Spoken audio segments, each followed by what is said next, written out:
So this is what Hashem says to do, and this is what Hashem says not to do. That's the lechas b'chol derechov.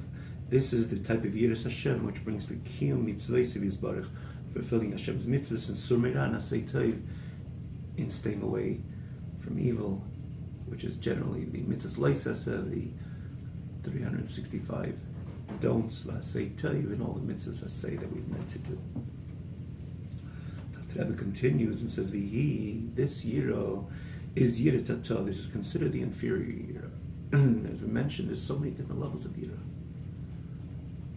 and understandably, every yid could bring himself. He doesn't have to be limited to this level of yiras Hashem. And more so, all these different levels, and you're dealing with multiple levels of revering, fearing Hashem, is also embedded into the neshama, meaning attainable, accessible, and so on. But the message of the Alter Rebbe here, and the message of the pasuk, that this is the minimal yiras Hashem, which is about that clarity in elokus coming from Moshe Rabbeinu, which will inevitably lead to this yira. That's Milsa Zutrasa. That's simple. That's small. Again, just to translate the Gemara, Zutrasa, it's small. So when the Gemara says, yes, by Moshe Rabbeinu, it's small, again, because Moshe Rabbeinu makes it sound like it's so simple. It's a simple meaning of the pasuk. We explained the question in the very beginning of the chapter. I guess it would be the first class in this very chapter. And we explained the Gemara. Moshe Rabbeinu asks Am Yisrael in demands of Am Yisrael this level of Yiras Hashem, in a way like, yeah, this is not such a big deal, but apparently Yiras Hashem perhaps is a big deal. And what does the Gemara answer? Yes, like Moshe Rabbeinu, it's not a big deal, but he's not talking to him about it. He's not talking to him about it. He's displaying himself. Not about himself, it's about as the man to Am Yisrael. The Dalta is Dalta Rebbe getting it, that we have that Moshe exists within us. It's embedded in every neshama. That's that clarity, the ability to gain clarity in elokus is something that Moshe Rabbeinu imparts with himself. In other words, it embeds in every single yid. And in the face of that das, in the face of that Moshe, which exists within you, yid, it's Milsa Zutrasei. It's something which you could classify as small, meaning to say it's easy to attain, it's easy to tap into, and as such reflect.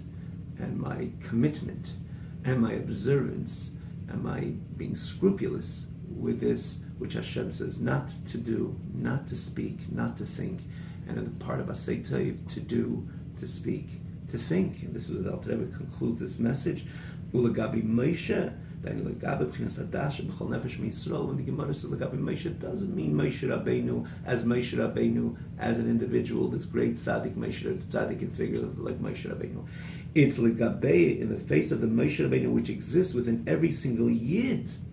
In the godly soul of every single yid, Milsa Zutrasihi, it's something which is easy to attain, hence classify it as Zutraseh, as something small.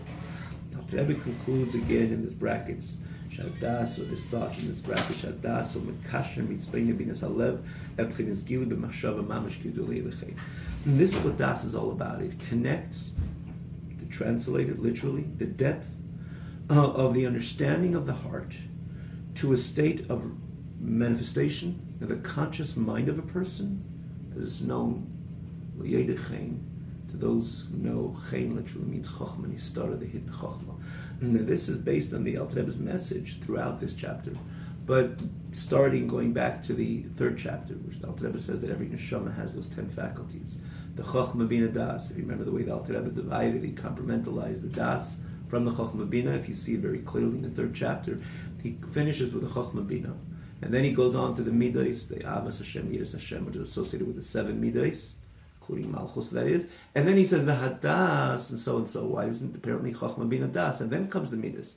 And the Alter Rebbe is just showing you firstly the image, the way it's apparent, it's meant to be, it's meant to work. It's like you have the machine, you put everything together, everything is just perfect. But you got to put the start button on. So the one who is sharing this information with you by that manual as an example, so he shows you step point, step A, step B, step C, and so on. But then he tells you, now push the button. Similarly, that third chapter, that famous third chapter, where Alter Rebbe speaks, literally gives an X-ray of what's going on with the neshama.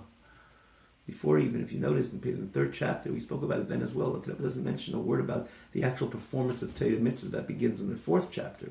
In the third chapter, Alter Rebbe speaks about the neshama experience. And he says that the cognitive faculties are called the mother and the father. And just like parents produce children, so they inevitably produce the children, their offsprings, which are these 7 emotions of the Yid, of the Neshama, which are perhaps part and parcel of the Neshama, as Alter begins the third chapter. The Chesed, the Gvura Tiferes, and in the emotional experience with the love to Hashem, the fear and revering Hashem, and so on and so forth. These are clear offsprings. You understand, you have clarity in Elokus. Consequently, you start loving, you're driven to this which you appreciate on a cognitive level. And really exists lahavlo anything else. You appreciate that's a good idea, so you gravitate to it. If it's something which the information is about pointing out something which would demand fear or awe or reverence, we're not talking about fear. Sometimes it could be fear of something harming somebody. If the information is about something harmful, that right away ignites a feeling, a sensation of fear. But here, obviously, we're talking about Pachad of Hashem as a king in Melech Malchim HaKadosh Baruch Hu. So we're talking about a fear more in the context of reverence. It makes sense. You appreciate it in depth, and again, in depth because it's not on the Chachma level, but namely, or together with the Chachma level, the Bina level, which is about expansiveness in the message. And then the case again of the Neshama experience is about it's about the Elokus appreciation, the appreciation and Elokus on the Bina level as well, which means a total dissecting the concept which the Neshama appreciates and picks up, starting from that Nekud of Chochmah, and then brings it into the world of appreciating, and again in articulation and detail, which that's what Bina is all about. So you appreciate this concept of Elokus in a very broad, elaborative manner. Consequently, you're driven to it. Consequently, if the message is about awe and fear, you have fear and awe from it. You revere it. And so to the other midas. Alter Rebbe comes in that very chapter and he says, no, not necessarily. It works exactly like that. Apparently it should. Ava v'ima is called, Chacham Bina called Ava Ein. Alter Rebbe says you need the here. Alter Rebbe begins in the end of the chapter. You can see it in the end of the third chapter. Probably the last class, I would guess. It's the end, towards the end of the third chapter. You can just scroll down to third chapter. And it would probably be the very last class. And Alter Rebbe says, V'hadas. Where's Vadas?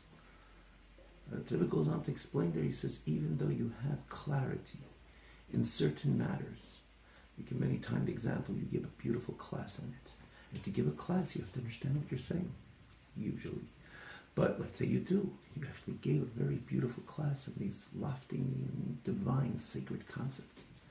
Does it mean that you became a better person, more of a godly person? Or your midas were refined, became more godly, sublime?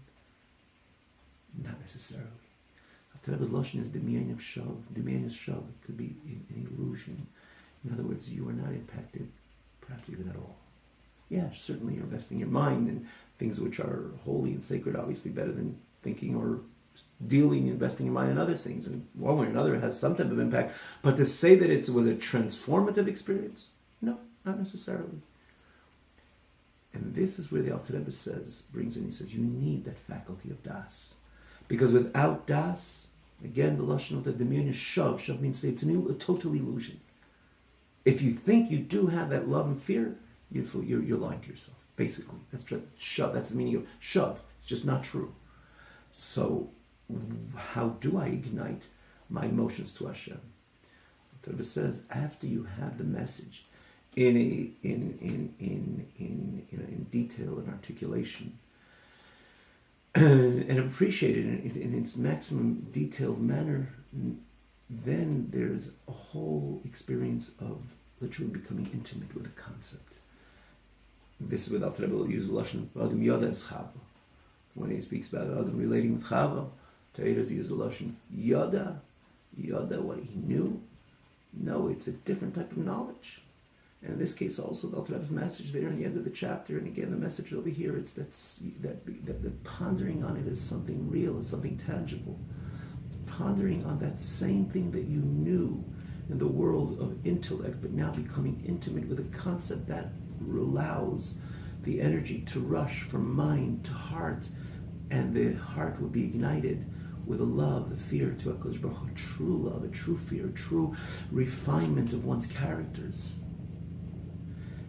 So there he speaks about the connection of Das, and again, it's worthwhile to look there. As much as we explained it over here, it comes out much clearer in the place where the Alter Rebbe uses. He says Das anchors. It anchors something. And again, he explains it because intellect, by definition, is something which is abstract. Intellect, by definition, is something transcendent.